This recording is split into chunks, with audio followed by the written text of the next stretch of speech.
এখন রয়েছি ঝাড়খণ্ড রাজ্যের দুমকা জেলায় ময়ূরাক্ষী নদীর উপর অবস্থিত ম্যাসেঞ্জার বাঁধে। এই বাঁধের ওপরে রয়েছি, এর একদিকে প্রায় শুকনো আর তার ঠিক উল্টো দিকে রয়েছে নীল জলরাশি। এই প্রাকৃতিক সৌন্দর্য উপভোগ করতে আমি চলে এসেছি আজ এখানে। আপনারাও দুদিনের ছুটিতে অনায়াসে ঘুরে যেতে পারেন এই জায়গা। আপনারা এখানে আসতে চাইলে ট্রেনে করে হাওড়া থেকে সিউড়ি আসতে হবে, সিউড়ি থেকে বাসে করে যে দুমকাগামী যে বাসগুলো রয়েছে সেই বাসে করে ম্যাসেঞ্জার চলে আসতে পারবেন। এছাড়া গুসকরা থেকেও দুমকার বাস রয়েছে, সেখান থেকেও আপনারা বাসে করে সরাসরি ম্যাসেঞ্জার চলে আসতে পারবেন। এই যে বাসটি আসছে এটি সিউড়ি থেকে যাচ্ছে দুমকায়। এই বাসে করেই আপনারা চলে আসতে পারবেন এখানে। এখানে এসে থাকার জন্য রয়েছে ম্যাসেঞ্জার যুব আবাস। খুব কম খরচে আপনারা এখানে থাকতে পারবেন, তবে অনলাইনে বুক করে আসতে হবে। আর খাবার জন্য আপনাদের একটু হেঁটে গিয়ে খেয়ে আসতে হবে, অথবা এখানকার কেয়ারটেকারকে বললে তিনি আপনাদের খাবারের ব্যবস্থা করে দেবেন। সুউচ্চ পাহাড়ের উপরে রয়েছে এই যুব আবাস। হোস্টেলের আশেপাশে কোনো হোটেল নেই, তাই একটু হেঁটে ড্যাম থেকে নিচের দিকে এলাম। এখানে বেশ কয়েকটা হোটেল রয়েছে পরপর, এখান থেকে খেয়ে নিলাম। নিরামিষ খাবার নিল 70 টাকা থালি, দুজনে 140 টাকা দিয়ে নিরামিষ ভাত, সঙ্গে ডাল, দুরকম সবজি, পাঁপড়, চাটনি, আলু ভাজা, বেশ ভালোই ছিল। খেয়ে দিয়ে এলাম। 1955 সালে কানাডার তৎকালীন পররাষ্ট্রমন্ত্রী লেস্টার বি পিয়ারসন এটি উদ্বোধন করেন। এই বাঁধটি প্রায় 155 ফুট উঁচু এবং 2170 ফুট লম্বা। এই জলাধারটি প্রায় 16,650 একর এলাকা জুড়ে বিস্তৃত। বাঁধের বাঁদিকটা একদম শুকনো আর ডান দিকে পুরো জল। এখানে বোটিংয়ের ব্যবস্থা রয়েছে, বোটিং নিচ্ছে 50 টাকা করে পার হেড। বেশক্ষণ ঘোরাচ্ছে। দেখুন এদিকে সম্পূর্ণ পুরো শুকনো, আর এই যে দীর্ঘ বাঁধ,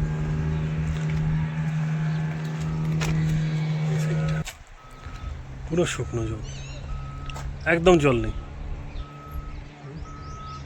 দেখা যাচ্ছে। আরে এই যে পেছনটা আর এই দিকটা পুরো জল, দারুণ ভিউ। আর আমরা রয়েছি ওই দিকটা, ওই বিল্ডিংটা পেছনে আর একটা বিল্ডিং আছে ইউথ হোস্টেল, ওখানেই রয়েছি আমরা। এই ম্যাসেঞ্জার ড্যামটি কানাডা ড্যাম বা পিয়ারসন ড্যাম নামেও পরিচিত। আমরা হাঁটতে হাঁটতে বাঁধের এপারে চলে এসেছি। এপার থেকে কত সুন্দর লাগছে বাঁধটাকে। আর বাচ্চারা এখানে স্নান করছে, কিছুক্ষণ দাঁড়িয়ে ওদের স্নান করা দেখলাম। আমরা বাঁধের এদিক ওদিক ঘুরে এবার বোটিংয়ের জন্য রওনা দিলাম। এখানে বিভিন্ন দামের রয়েছে বোটিংয়ের ব্যবস্থা, 50 থেকে শুরু। আমরা 100 টাকার টিকিট কেটে উঠে পড়লাম বোটে, ছাড়ার অপেক্ষায় বসে রইলাম।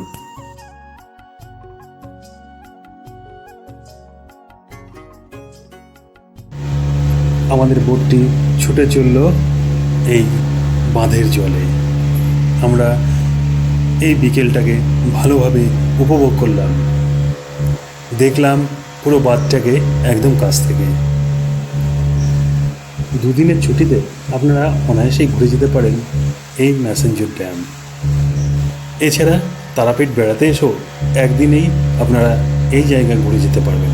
তবে এখানে আসার জন্য সবচেয়ে উপযুক্ত সময় হলো শীতকাল। শীতকালে আসলেই বেশি মজা পাবেন, কারণ এই রোদে গরমে ঘোরাটা খুব কষ্টকর।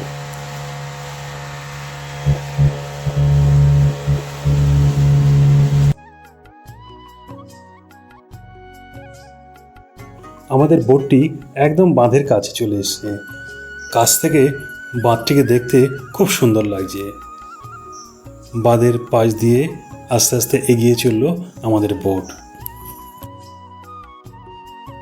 এই যে ড্যাম পেছন দিকে, আর ইউথ হোস্টেলটা এই রাস্তা দিয়ে কিছুটা এগিয়ে যেতে হবে সামনে। একদম এই রাস্তা ধরে উঠে সামনে গিয়ে পড়বে ইউথ হোস্টেল। চলুন দেখাচ্ছি আপনাদের। পেছন দিকে আমরা ড্যাম ঘুরে এখন আবার হোস্টেলে ফিরে যাচ্ছি। কিন্তু এখন গরমের জন্য এখানে হোটেল প্রায় বেশিরভাগই বন্ধ। খাওয়াটা একটু খুব কঠিন ব্যাপার। একদম নিচে নেমে গেছিলাম, ওখানে গিয়ে খেয়ে আসলাম। রাতে বললো কোনো দোকানই খোলা থাকবে না, দেখি সঙ্গে যা খাবার আছে সেটাই খেয়ে নেবো রাতে। আর আমরা কালকে ভোরবেলায় বেরিয়ে যাব। দেখুন এই রাস্তা দিয়ে ওপরের দিকে যেতে হবে। ওপরের দিকে কিছুটা যাওয়ার পরে বাঁ দিকটা পড়বে ইউথ হোস্টেল। এই যে এই রাস্তা দিয়ে জনমানবহীন, কোনো লোকজন নেই, আমরা হেঁটে চলেছি। বাঁধের জলে সূর্যাস্তের এই দৃশ্যটা কত সুন্দর লাগছে দেখুন।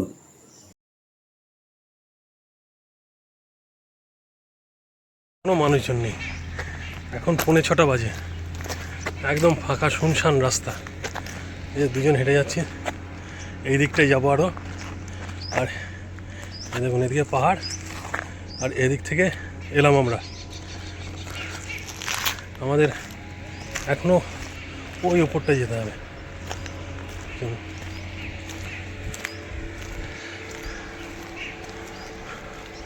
অনেকটা খাড়াই রাস্তা, হাঁপিয়ে যাচ্ছি। দুদিকে পাহাড়, এই যে এদিকে পাহাড়, এদিকে পাহাড়। প্রচণ্ড গরম। আবার নিচুর দিকে, এবার ঢালু। এই যে এবার ঢালু, ওই নিচে নামবো, ওই যে ওখানটায় কটেজ, এখানে লেখা রয়েছে ইকো কটেজ। এই রাস্তা দিয়ে লেখা যায়, এই দিকটা মানুষ যেতে হবে ইউথ হোস্টেলে, এই পাশটায়। এই যে এই রাস্তা দিয়ে এগিয়ে গিয়ে সামনে youth hostel, messenger youth hostel, এই রাস্তা দিয়ে যেতে হবে। ম্যাসেঞ্জারের এই ভিডিও আপনাদের কেমন লাগলো তা অবশ্যই কমেন্ট করে জানাবেন। যদি ভালো লাগে লাইক শেয়ার করতে একদম ভুলবেন না। আর যারা আমার চ্যানেলটিকে প্রথমবার দেখছেন তারা অবশ্যই চ্যানেলটিকে সাবস্ক্রাইব করবেন। আর যারা আমার এই ভিডিও আমার ফেসবুক পেজ থেকে দেখছেন তারা অবশ্যই পেজটিকে ফলো করবেন। ভালো থাকবেন, সুস্থ থাকবেন, দেখা হবে পরবর্তীতে নতুন কোনো ভিডিওতে।